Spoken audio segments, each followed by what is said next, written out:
Capitals matter in Twitter. All right, now we are live. We're live? We're live. Good afternoon. Of clean air. Thank you for being here today. My name is Rev Dr Valcaraway. I'm past president and member of the board of directors of Texas Impact, the Texas Interfaith Center for Public Policy. I apologize for the light pollution. If we had more posters, we could just cover the windows and we'd be able to see the screen a little bit better, but hopefully things will work out on that regard.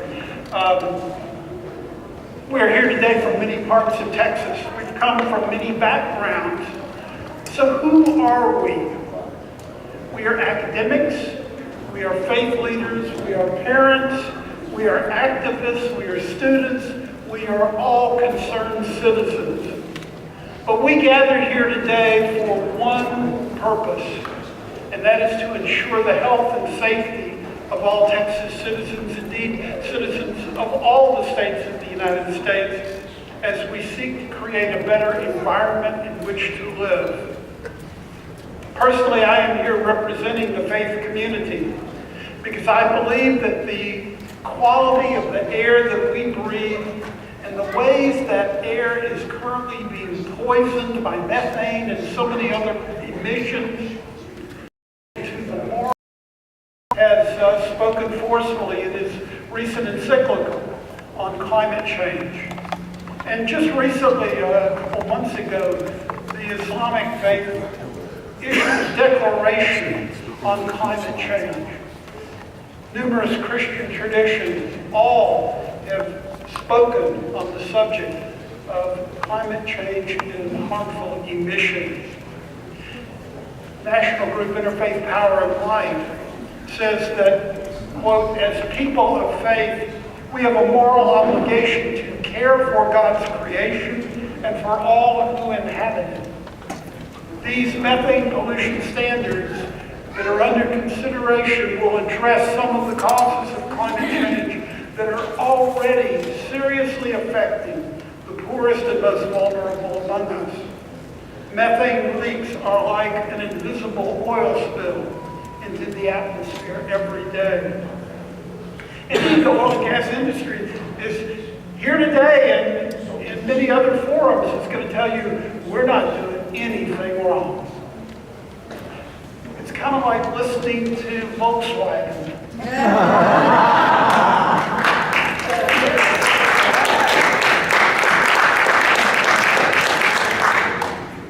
Here in Texas in 1996, the state legislature passed legislation combining 8 different agencies into what is now the Texas Commission on Environmental Quality. TCEQ, over the years, has taken the mission statement, which was part of the legislation. That mission statement specifically talked about protecting human health. Good health is not something to be taken lightly. It is a prerequisite for an abundant life.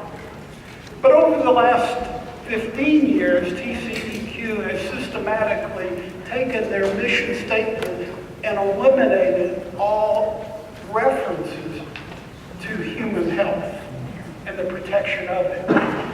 It seems like today their only mission statement is to protect the bottom line of corporate interest. That is unconscionable.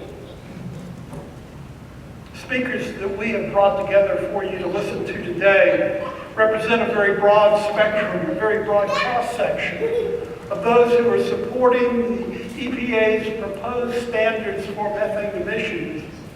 And following their presentations, there will be time for questions to be asked of the panel, both in the room and those who are following our live stream online. Our first presenter today is Dr. Gunnar Schade, who is an associate professor in the Department of Atmospheric Sciences at Texas A&M in College Station. Gunnar has over 20 years experience in air quality measurement and he currently oversees air quality research in the Eagle Ford Shale area. Gunnar? Thank you, Reverend. Let's wait for...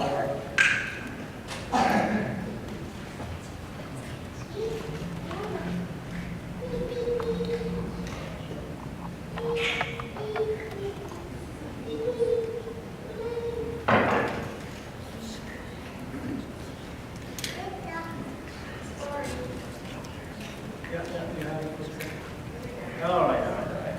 Howdy. So I'm here to give a brief overview. I'll try to be as brief as I can. It's prerogative of professors to keep on talking and talking and talking until everyone's asleep, right? Okay, so let's get right into it. Next, please, Sharon. Okay. Many people have not thought so much about what we're actually talking about. When you go by certain industrial facilities, what it will say is hydrocarbons. And basically what that means, natural gas, oil, and a lot of that is now coming out of the ground in larger amounts due to the shale below it is quite volatile, so will enter our breathing air relatively quickly after it is mined. And a smaller part of that, again, is potentially toxic for our health and is qualified as aerotoxics such as benzene, toluene, ethyl, benzene, and xylenes by the EPA. Next one. Why is it relevant? Well, you all know that we have a shale boom in this country. The backdrop to this slide and the previous slide and the next slide shows the map of the Energy Information Administration of where shale activity is ongoing and where shale is alive in the nation, and you can see that it's pretty much all over the place. So it's not just one region that's affected by the new shale boom, it is many. We have not the same thing going on, though, that we used to have going on when fossil fuels were still mined in large amounts several decades ago. We have now a very different geography of the mining process ongoing. It's widely distributed, albeit we have relatively small sources. We now have many, many of these relatively small sources. They're very interspersed and they're encroaching on areas where we're not used to have them. There's co-emission factors due to the large amount of traffic in the areas, and there's basically a very large gap in verifying what emissions are coming out. Next. So what I'm going to give you a brief overview is what we have learned as scientists in the last roughly 5 years that we have studied the shale boom in the United States. I'll talk briefly about methane, volatile organic compounds. What we observe are emissions that are both unwanted, in other words, no one wants them to come out, and some of them are in fact by design for various reasons such as safety. The primary atmospheric impacts of these emissions are very easily measurable. We call it hydrocarbon pollution. It varies by compound. In one shale area, you get different emissions than in another shale area. Some emissions are going to be virtually the same. We have new technology that has enabled us to measure these emissions more accurately at higher precision and especially at higher time resolution. We can now do a methane measurement within a second. So let's delve into it. Next slide. First of all, quick national view that was published in 2013 comparing an estimate of the total emissions to what EPA is currently estimating. And you can see that in that particular study, it was estimated that EPA underestimates methane emission by around 50%. Next one. This is an old version of the talk. Can you skip over that, please? In this slide, you can see an example of how we measure these emissions as we go by particular emission sources. In this case, a pad site in the Marcellus Shale, And if you focus on the left-hand side here, you see that there is 3 concentrations plotted, carbon monoxide on the top, methane in the middle, N2O on the bottom. The bottom one is a tracer in order to quantify the methane that is emitted from the gas. And you can see the tracer correlates in 3 instances with the methane that is emitted from the site, and in the 4th instance, it does not, which means that was a different source in this case. Now, the 4th peak was in fact a field with cows, and the first 3 peaks was the well pad. The 2 graphs on the right just show how this information was then used to extrapolate the emissions from the pad, so that we can now actually get detailed information of how much methane is coming from individual well sites. Next one, please. Here's an example that is very local, also a measurement that was done recently. We can now use that same technology on aircraft to fly upwind of shale areas and downwind of shale areas. And when we plot the flight track in terms of the concentration of methane, which you see in the south of Dallas-Fort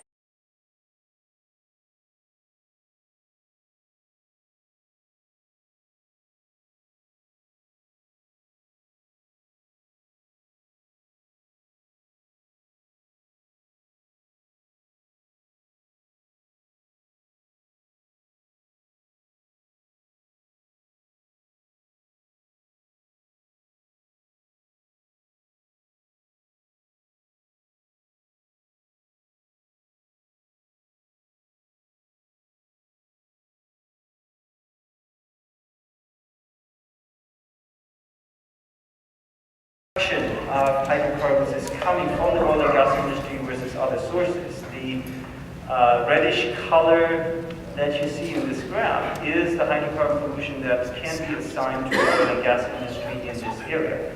This area is actually relatively far downwind. The area where these measurements were taken was relatively far downwind from the nearest oil and gas activity in this area. You can see on the bottom that there's also hydrocarbon compounds that are essentially unaffected by the oil and gas industry, while you see on the top a compound that is largely dominated by emissions from the oil and gas industry.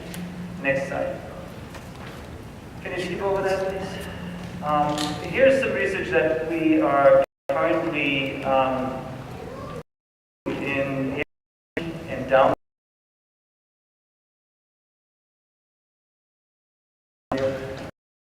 While not different from the coast in 2007, are very different now from the coast in 2013, 2014, and it began essentially in 2010 in parallel with the exploration of the Eagle Ford at that time. The orange bar are the measurements from then TCEQ's only site related to the shale area in Floresville. On top is shown the development of oil and gas exploration in the 2 lines and some ozone data from the area. And if there's questions, I can say more about that. Next one, please. Last but not least, we have emissions along the complete chain of exploration. In other words, all the way from mining to use in households. This is the example from methane emissions in the Boston area. On the upper left, you see estimates of the emissions and what fraction of these emissions can be attributed to the use of natural gas in the area.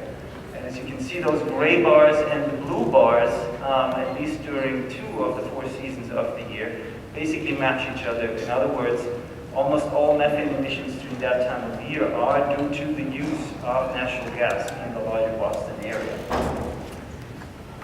Next one, please. Therefore, what we can conclude from the scientific side is that emissions are substantial and they are typically underestimated.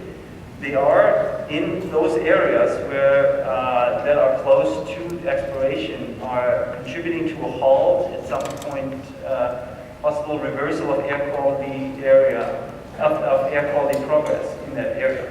This is certainly true for a subset of hydrocarbons, including some air toxics, both on a local and regional scale, and on a larger regional to national scale, this can become also the case for ozone, and or is already the case for ozone.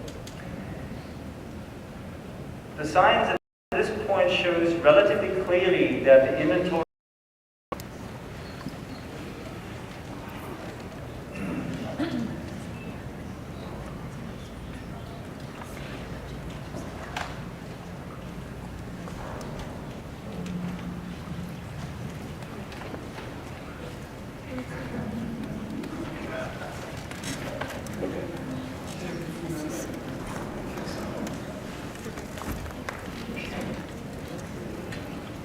Crystal. Okay, we're back. I'm here today to tell everybody that the stream is already being done from the methane leaks and from the oil and gas industry. Fixing these leaks is one of the easiest things that oil and gas can do, but they're just not being done. And local and regional and state leaders have the moral obligation to continue to protect the health of Texas families that move here where breathing is safe.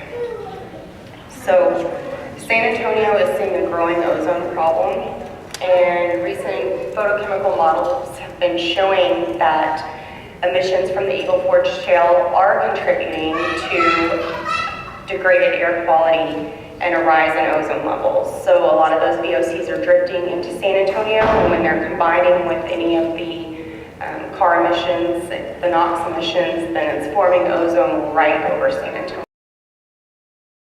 Whenever my family moved there a couple years ago, we experienced this firsthand, and we experienced the health implications as well as the financial implicated. There were some nights where his asthma would get so bad at our house in San Antonio that we would relocate just at the drop of a dime to stay in a hotel just so that he could get some relief. It was always the same story at the ER. There was nothing else that they could do for him. So we went out of town and we realized that his asthma started to go away. And it was at that point that I said, okay, we're here to work. How are we going to do this? So I decided to shuttle him while I was still trying to finish school between Houston and Lubbock with extended family. So for an entire semester, I was coordinating schedules, working on a degree, and shuttling him across the entire state just to get some relief so his oxygen levels would be okay.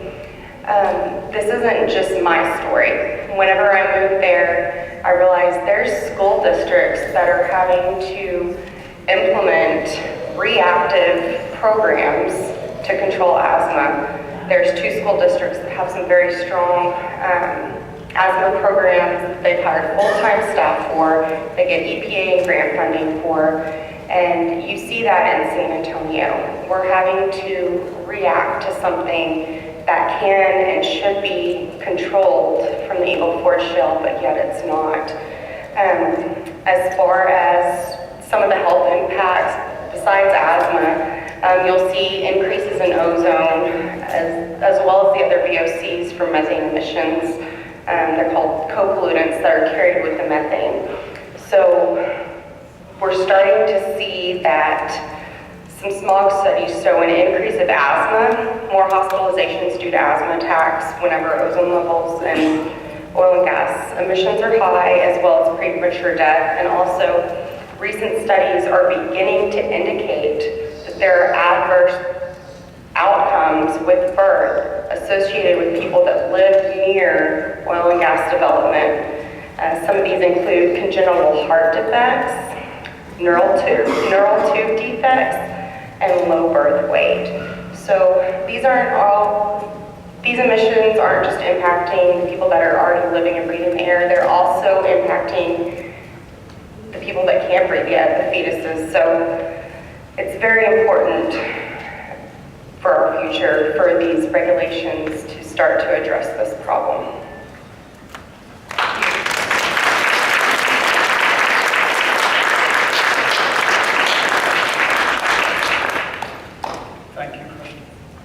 Our next speaker speaker is Mahdi Ahmadi. Mahdi is a dual degree seeker at the University of North Texas. He's a PhD candidate in philosophy and a master's student in mechanical and energy engineering. And for his doctoral dissertation, he's investigating the interaction between science and democracy in the case of fracking. In engineering, he's analyzing the ozone problem of the DFW area using photochemical modeling and statistical tools. And with his professor in engineering, they've jointly published papers on the relationship between ozone trends and shale gas activities.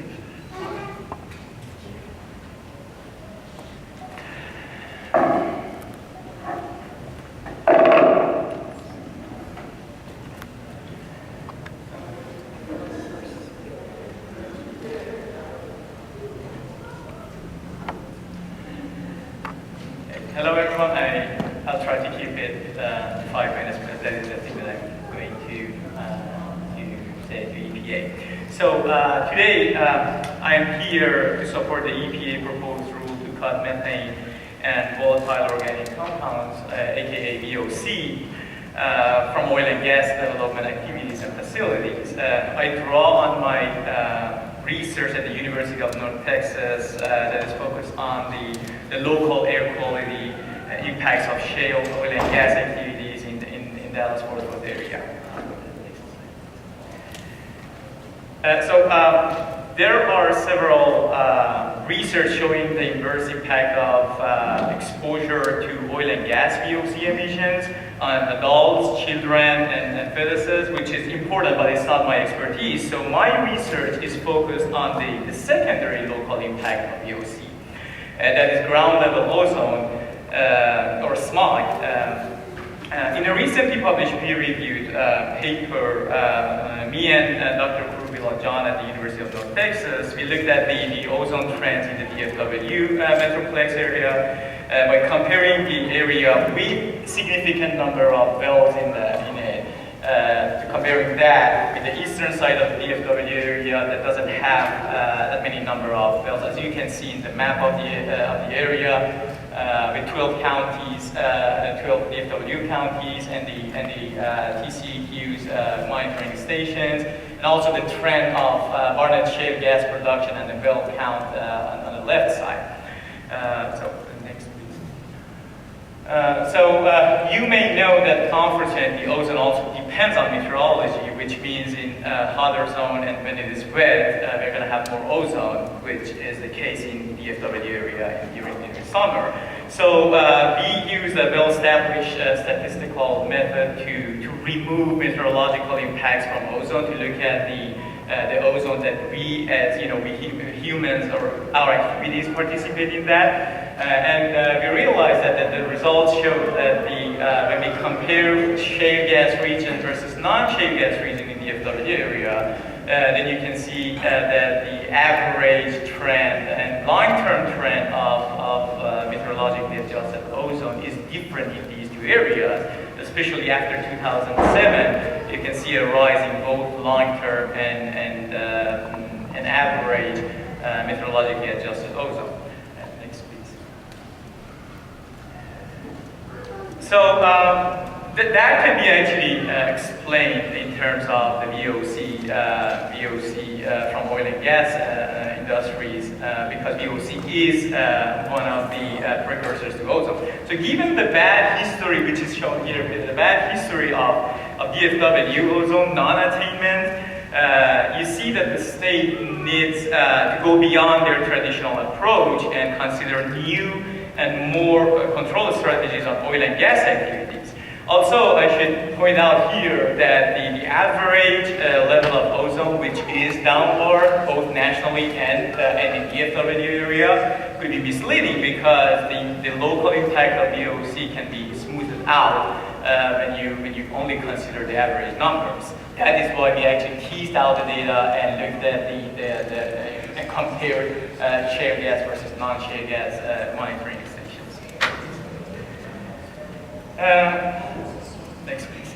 And this graph is showing, it's a comparison between Denton versus Dallas and the total VOC in Denton versus Dallas, although the graph is not, for some reason, it's not complete. This axis is showing years, and this must be 2010 here toward 2014. So as you see, there is a huge difference between Dallas with 2.6, well, Dallas County with 2.6 million population versus Denton County with 600,000 population and much less traffic load, right? And so this is just showing the huge difference between Dallas and Denton using the TCEQ canister data. And in the next slide, I've broken down the graph to show, to focus more on the mean and average value and the maximum value. So because those are important for different reasons. So as you see, the red curve or points are for Denton versus the blue one, which is for Dallas, showing that the mean and median value of total VOC both are significantly different in Denton. And not just the sheer, the absolute value of VOC is different, but also the growth is different. As you see that from 2000 to 2014, for example, in the mean value of total VOC in Denton, we have had 4.4 ppb per year increase versus in Dallas, which is, I'm referring to this graph, versus in Dallas, we have had 0.4 decrease in total VOC. So mean and median value both are important for ozone formation because they are more long-term trends versus the maximum value and the 19th percentile, which is another statistics to show the maximum value or the highest values, are important for acute exposure. So in both cases, in terms of median, average, median and mean value, the maximum of 90 percentile, you can see that Denton has a really different, in a bad rate situation than Dallas. Next, please. So also I'd like to draw your attention to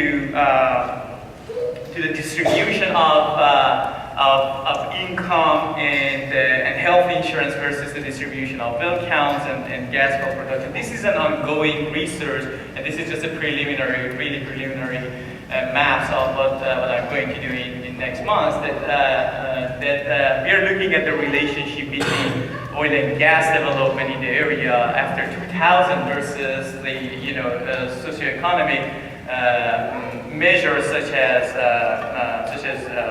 income distribution and health coverage. So unfortunately, as you may see in this and the next slide, the people who are very likely to bear the burden of air pollution, local air pollution, both ozone and VOC, are less likely to be covered by health insurance, or they are from family from lower income. This map is showing the number of wells in each census tract in the FW area, in the FW counties, versus this one is showing the number of uninsured people in the same census tract. So there are some hot spots here. They're not hot spots, but there are some important census tracts that shows that there are a significant number of uninsured people who are very likely to suffer the air pollution problems from oil and gas industry. So this is why we should support the new EPA proposal, because VOC will not automatically go down. It will not. And there must be strict control on fugitives and vented VOC and methane in all the stages of oil and gas development, including production and distribution. Also, I'd like to point out that the VOC situation in Denton and like cities are due to the emission from the existing infrastructure, right? So it is also important to have regulation that covers the existing infrastructure as well as the future facilities and development. And also I'd like to point out that we need more stationary and mobile air quality measurement in the area, because VOC is the VOC problem is very local. And TCEQ, for example, in Wise County, as far as I know, they didn't have air quality air quality monitoring station until a few years ago. They still don't have any for ozone. But so we need more air quality measurement, both stationary and mobile, because VOC is is local, and we also need more to do more studies on the impact of VOC, both directly on human beings and then on ozone, which is the secondary impact of VOC. Thank you.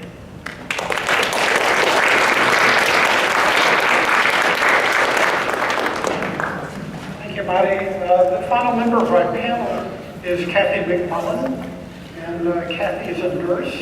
She's also the founder and former president of Denton Drilling Awareness Group, which worked for many years with state and local officials trying to protect Denton citizens from fracking-related health issues. And she led the first successful ballot initiative to ban fracking in a major Texas city. Kathy.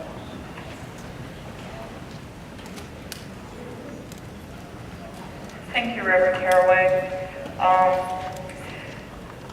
Okay, I'm Kathy McMullen. I'm from Denton, Texas, and I'm really grateful that the EPA has proposed these rules to cut methane from oil and gas production. Not so much about the climate, because I do care about global warming, but it's not my passion. The rule is important to me because it helps protect communities forced to live with fracking-related development, like the city I live in, Denton, Texas. Denton has hundreds of frac gas wells within the city limits, and those wells and the compressor stations and the pipelines, all of that goes along with it, have been polluting our air for years. Polluting our homes, our schools, our playgrounds. Denton has the worst air quality in Texas. I became a member of the Denton City Council Drilling Advisory Group to try and write a set of drilling ordinances that would be more protective that would be better protective to the people of Denton. And through many years, we came up with an ordinance that was very industry friendly, and the city didn't listen to us. So we decided at that time we would go to the state for help. We lobbied our local representatives. We went to Austin, and they sent us right back north of the road on 35 and told us that we needed to solve this problem on a local level, that change was going to be made at a municipal level. So we started that. So I co-founded, there were several members in this group. I co-founded the Denton Drilling Awareness Group, and we went to the state. We co-founded the Denton Drilling Awareness Group, and we launched the ballot initiative to try and get a ban on fracking within the city limits. We were very successful in that. We passed a ban on hydraulic fracturing by 59% of voters, Republicans, Democrats, lobbied. And we got, I'm sorry, I'm trying to forget over this. Okay, so we launched the initiative. We got a ban on fracking, and we got it within our city. We didn't try and get it within the county. We didn't try and get it within the state. We just tried to get it within the city. Well, this upset, as you can imagine, this upset the oil and gas industry and the state legislators who they own very much. So the state government turned around and changed the state law that said Denton fracking ban would become illegal. The state, which could have prevented the ban in the first place by doing its job and protecting Texas citizens, instead ignored us and then proudly overturned our democratic election. So this EPA rule, which will cut not just methane emissions, pollution, but the hazardous chemicals associated along with methane, is welcome on 2 counts. First and most importantly, it is welcome because it will actually help protect us. The EPA rule needs to be tough, so it needs to include all oil and gas activities, not just the new stuff. But it's a big step in the right protection for people that are forced to live with fracking-related development. And second, and less importantly to me, but it's justice. What Greg Abbott and the state legislator did to Denton and the cities and towns across Texas, the EPA is now doing to them. So it's justice in the process.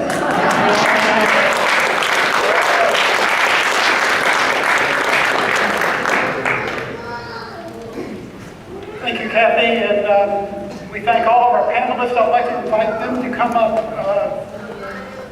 to the podium now. And at this time, we will entertain questions from the media, both here in the room and online.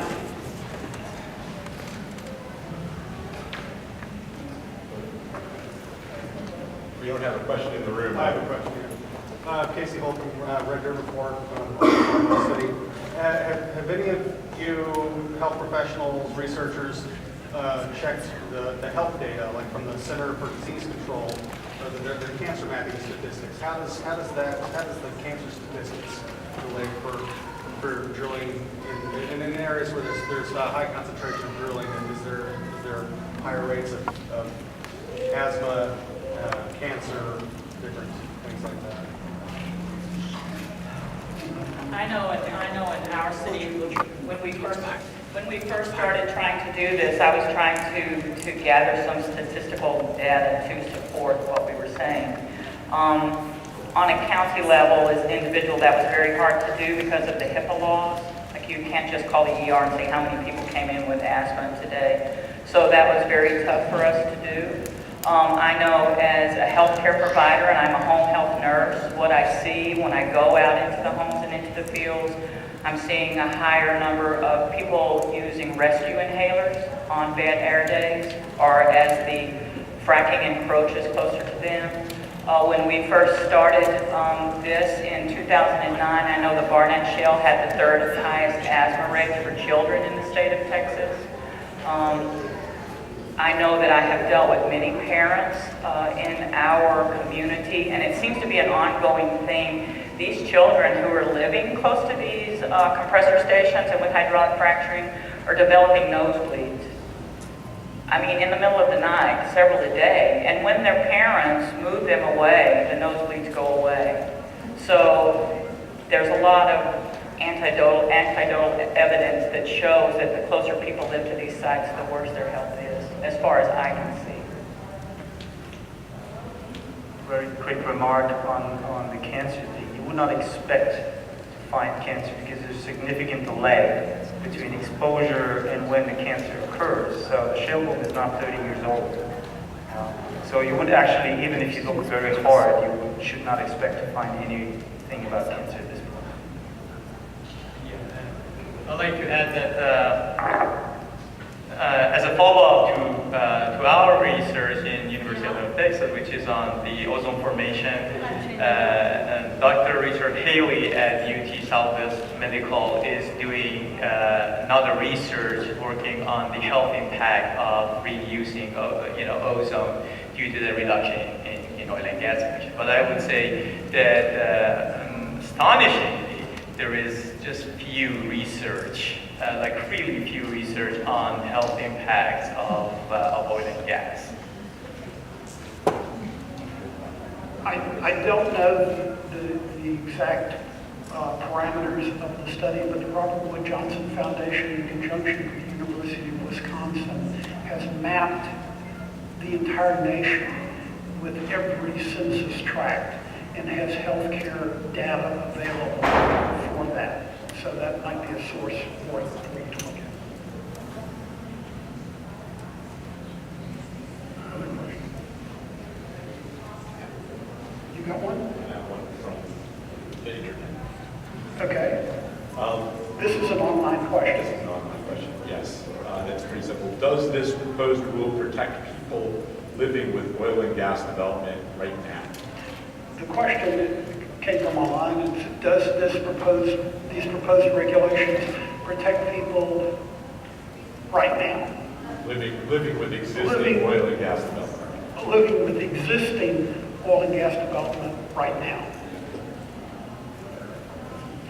No, the simple answer is no. Presuming the rule is passed as is, it will only protect future parts, presuming that all new development is going to obey the rule. So first you have to put it in place, then you have to make sure that it's implemented and enforced, and at that point you'll get towards a protected level. Only if you pass similar rules on all existing equipment and activities, which you have more immediate impact. Can I just add something to that? There is a small, I agree that the simple answer is no, but there is a definition of modification for leak detection and repair where on an existing well pad, if any new well is drilled on that pad, there are existing wells that will be covered under the leak detection and repair. So basically, new development or modifications to existing development, but not retroactive. Yeah, and I mean, it's small and it's no replacement for regulation of the existing sources, but it's minute. Yes. Do you think families might continue to move out of the maybe hot zones, for lack of a better word, and possibly affect economy growth?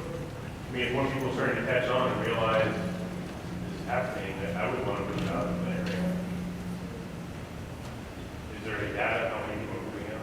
I know of some people that have moved away, and I also know from other industrial areas as well that are being affected by more ozone concentrations coming to like the San Antonio area. If you're already in an industrialized area and then you have ozone, it's like a double whammy for some lungs that are already in development. So I know that people have been moving away from San Antonio, and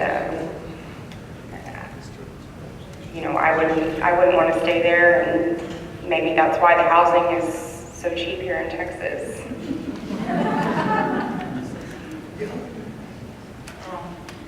You know what I'm finding, having done this for 6 years, is that there are people like me who say I'm staying no matter what, and the people who are moving away, and I absolutely get it, are the one with children. I mean, it's hard to watch your child suffer with asthma, to have a nosebleed, and have a very strong suspicion that it's something in your neighborhood that is driving that. So the majority, I'm gonna have to say probably 99% of the people that I know personally who have moved out of our area have been the ones with children, and you can absolutely not blame them for that.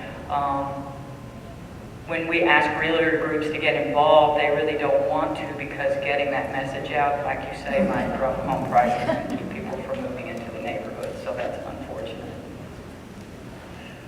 I would also say that in areas like Flower Mound and Collin County, you are seeing people who, I know some personally, who have moved out. 2 years ago, I moved from southern Dallas County to Collin County because of the cement plants. And my asthma, my wife's asthma, has both improved. Personally, I'm not aware of any data or research on that topic, but if anything comes out, you should be careful about the statistics, because it could be misleading as well as people moving out, people move in. And so it is important who is moving out and who is moving in, because people are going to work there anyway, right? And they're going to increase the statistics or change the statistics in a way that is not the one that you are looking for. One more question. One more from online. Why has the state of Texas, why isn't the state of Texas controlling methane emissions and associated pollution already? The question is, why isn't the state of Texas controlling methane pollution already? Well, I will say, as I mentioned in my comments, there's a long history with the Texas Commission on Environmental Quality of removing health concerns from their mission statement. This has been going on for the last 15 years. It began in the year 2000. And when those 8 agencies were merged together in what was formerly the TNRCC before it became the TCEQ in 1996, the primary mission statement of that agency was to protect the health and the environment of Texas. Lobbying dollars have paid to remove those controls. And they continue, as evidenced by the overturning of the ban on fracking in Denton and so many other things. The oil and gas industry has money. and they use it to buy what they want, which is profit. They can care less about health and welfare of our citizens.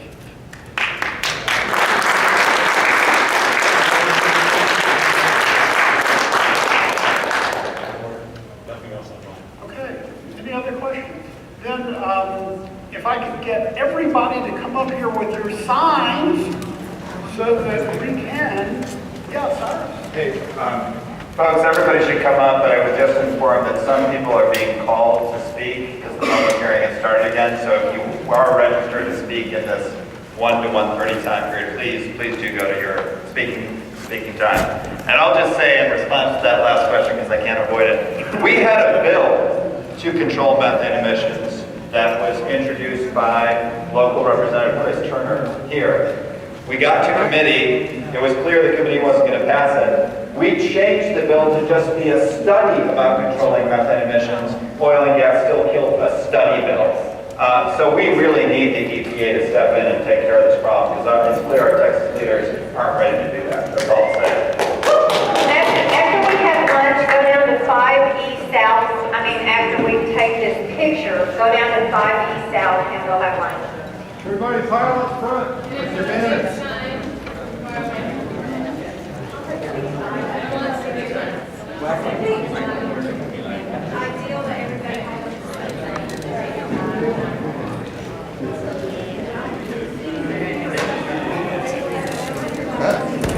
Right careful, it's going to fall. Yeah, don't stand on the front of it. Go back.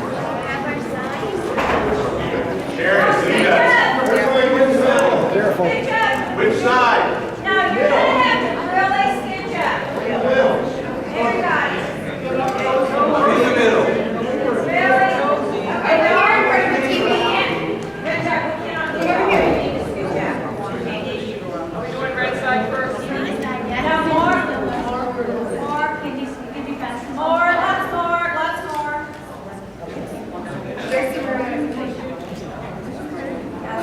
I still can't get everybody. You want the red sign first? Yeah. Okay, turn your signs around the other side. Red and what? Which side? Cut methane sign. Cut methane sign. Okay.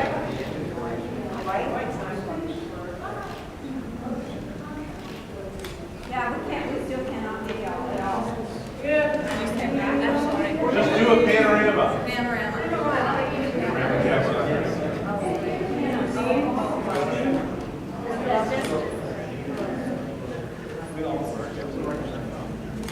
Okay, everybody raise them up like we really need it. Okay.